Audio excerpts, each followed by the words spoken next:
Well, for 90 minutes tonight, the president and his predecessor went toe-to-toe on the debate stage. WGN's Jenna Barnes watching tonight, and she has a recap of how it went. Jenna. Micah and Ray, at one point, the two candidates bickered over their golf handicaps. They also argued over bigger issues: the economy, abortion rights, foreign policy, Trump's criminal record, and much more. This is the CNN presidential debate. In an unprecedented rematch, President Biden and former President Trump took the debate stage in Atlanta, addressing first what voters rank as their biggest concern: the economy. He didn't do much at all. By the time he left, things were in chaos, literally chaos. He has not done a good job. He's done a poor job, and inflation's killing our country. It is absolutely killing us. Political observers anticipated Biden would try to change the narrative about his age during this debate, but during a discussion of taxes, he appeared to lose his train of thought. With the COVID, with dealing with everything we have to do with, look, if we finally beat Medicare. Thank you, President Biden. President Trump? Well, he's right. He did beat Medicare. He beat it to death. The candidates were also asked about abortion rights this week, marking the second anniversary of the Supreme Court overturning Roe v. Wade, a decision Trump takes credit for. What happened is we brought it back to the states, and the country is now coming together on this issue. It's been a great thing. Thank you. President Biden? It's been a terrible thing, what you've done.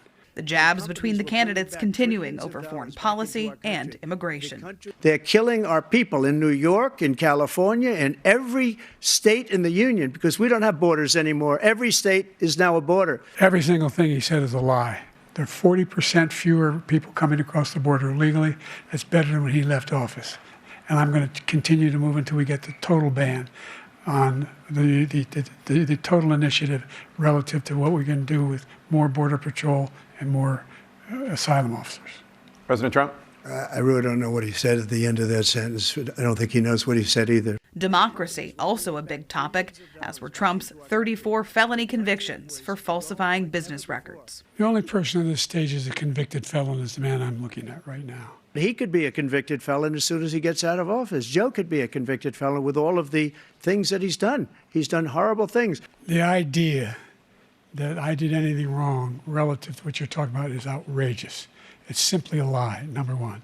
Number two, the idea that you have a right to seek retribution against any American just because you're president is wrong. Number three, the crimes that you are still charged with, and think of all the civil penalties you have. How many billions of dollars do you owe in civil penalties for molesting a woman in public, for doing a whole range of things, of having sex with a porn star on the night while your wife was pregnant? I mean, what are you talking about? You have the morals of an alley cat. I didn't have sex with a porn star. Both candidates addressed their ages. Biden said Trump is 3 years younger than him and a lot less competent. Trump said he aced 2 cognitive tests. A lot covered tonight in this debate, right, Micah? All right, thanks, Jenna. Some Chicagoans made the debate a night out at the Old Town Poorhouse on Wells Street. Debate watchers had dozens of TVs in every direction. They were able to hear the two candidates' responses even more clearly with a professional audio system. The restaurant made cutouts and masks available, but people seem to be taking this pretty seriously, paying attention all the way through the debate and the closing statements. There were also watch parties at Edison Park and Palatine, among other places. And stay with WGN for updates throughout the election season. We'll have updates in all of our newscasts. You can always read more at WGNTV.com and get breaking updates on our WGN News app.